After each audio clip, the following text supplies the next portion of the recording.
Yesterday, the government announced $114 million for people who are illegally entering the country. Hotel rooms, immediate work permits, social welfare payments, and at the same time, they shut the door in 7 minutes for people who are trying to legally enter the country. It's not right. Why is the Prime Minister trying to make people pay for his immigration mistakes? We are responsible for quadrupling the number of spaces that parents and grandparents have to come to Canada. We'll continue to reunite more families. I'm amused by their newfound passion for reuniting families, but when they had the chance, they failed.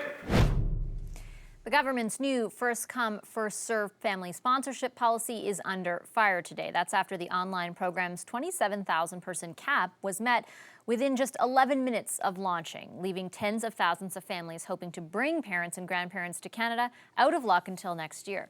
The opposition says the process, as you heard, is not fair, and they point to hundreds of millions of dollars being spent to house and process thousands of asylum seekers entering Canada from the U.S. outside of official border points. The government says the immigration and refugee streams don't affect each other. But is the new family class system fair?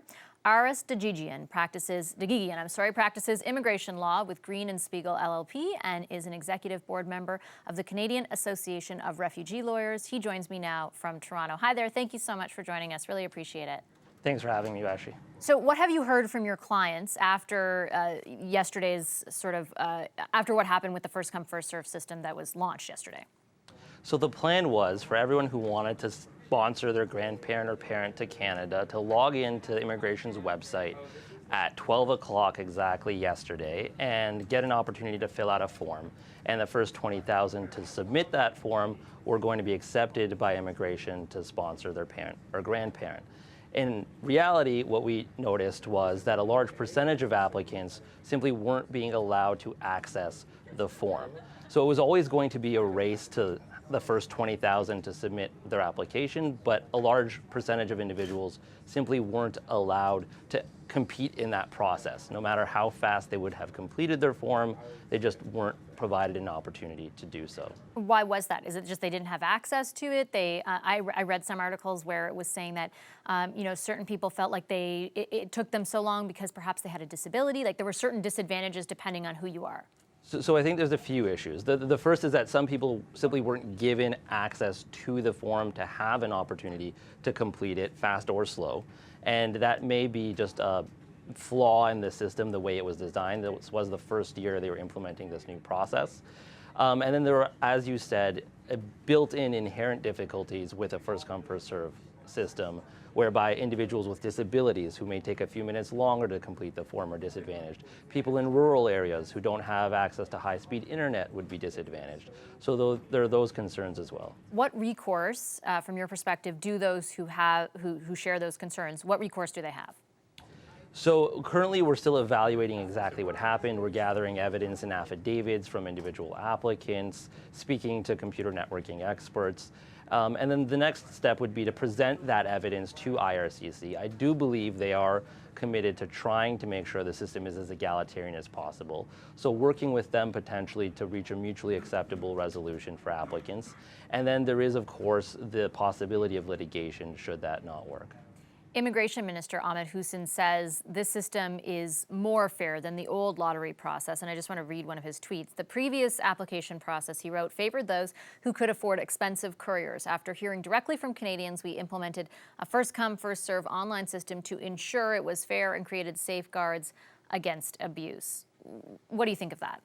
So what Minister Hussen is actually referring to is the system under the prior Conservative government, where it was a paper-based application sent in by courier, so people had to pay couriers to deliver their applications.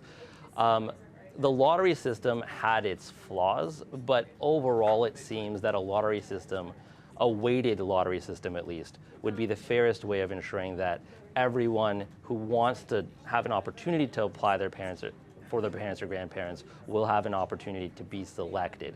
You're never going to have a perfect system when there's 100,000 potential applicants and only 20,000 spots, but a weighted lottery would be the fairest system. What about one solution being put forward is by the NDP, and that's to get rid of the application cap and increase family sponsorship levels. Is that a workable solution? Well, that's more of a political decision. I certainly think that as far as applicants are concerned, they would welcome an increase in the number of spots available. The Liberal government, they're right in the fact that they have quadrupled the amount of new applicants accepted every year. It was 5,000 under the Conservative government. It's now up to 20,000 new applicants per year. But it's just in the selection mechanism that we feel there have been some errors made. Okay, and finally, as we heard off the top there's definitely a political debate emerging around this. The Conservatives say that it's unfair for people who are trying to bring their family members in legally to have a limited window to apply when thousands of asylum seekers have illegally crossed into Canada, crossed in between those border points by foot. What do you make of that comparison? Yeah, I think it's really apples to oranges. They're two separate programs, two different silos. There's no evidence to show that $1 being spent on refugees is $1 being taken away from the parent or grandparent program or any other economic or family class system. It seems that those programs are still being funded to the levels that they would be, and that there's being new money allocated for the influx of new refugees separately. Is there any frustration from your clients about sort of the and I gather, of course, it is a very political debate, but do you hear anything from your clients about this? Yeah, I would say that a lot of clients do see money being allocated to refugees, and they wonder why their parents or their economic class applications aren't being processed as quickly. It's not one or the other. In my submission, you can do both, and I think the Liberals have actually increased resources for both refugees and parents and grandparents, but of course more can always be done to help both categories. Okay, I'll leave it there. Thank you so much, Mr. Gagigan. Thanks so much. Appreciate it.